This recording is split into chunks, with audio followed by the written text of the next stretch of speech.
甲台湾看世界，来看巴勒斯坦的激进组织哈马斯甲以色列的战争持续咧进行，无端被牵连的民众嘛愈来愈多。以色列甚至有社区规个防攻击，都参拄啊生出来红婴仔嘛防太惨落，讲至少有40个红婴仔防斩首。那巴勒斯坦这边嘛是家园破碎，骨肉分离。有一个巴勒斯坦的爸爸早囝咧困，但是目屎一直流。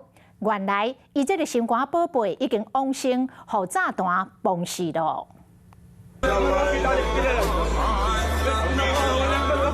老爸目眶红红，将宝贝查某囝揽起来，轻轻按打，嘴一直话讲无代志啊。红婴仔唱袂点袂当，都安尼随地老爸肩胛头，说永远袂过真神。以色列和巴勒斯坦战火不断，心肝宝贝则予炸弹崩死。这个巴勒斯坦的老爸对这一切真歹接受。看到这个画面，后背少的网友目屎潸流垂。巴勒斯坦武装组织哈马斯大规模突袭以色列，未少民众拢给散体。CNN 邀请以色列的民众伫节目顶悬来分享，听到伊造句，主播 Anderson Cooper 嘛感觉真甘。I'm sorry, I'm so emotional. 看到民众后家这么艰苦 ，CNN 的主播活过头，受冷静一个调整情绪，当然用眉头前也是要爱维持专业的形象，是讲也是听得出来伊声音内的艰苦。 CNN's Hadas Gold is in Jerusalem for us tonight. Hamas had just issued a new threat involving civilian hostages. Can you talk about that?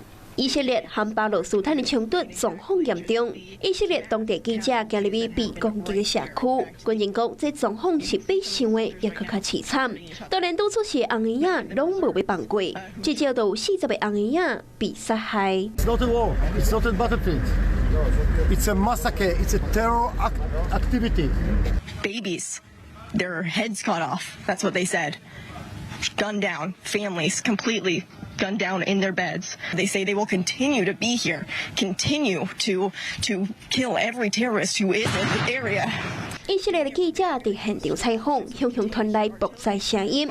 攻击的行动继续伫庄头进行，残忍的暴行造成10人死亡，无数家庭破碎，也有20万人有路无厝。战争当时会当结束，这是所有的人上大的期望。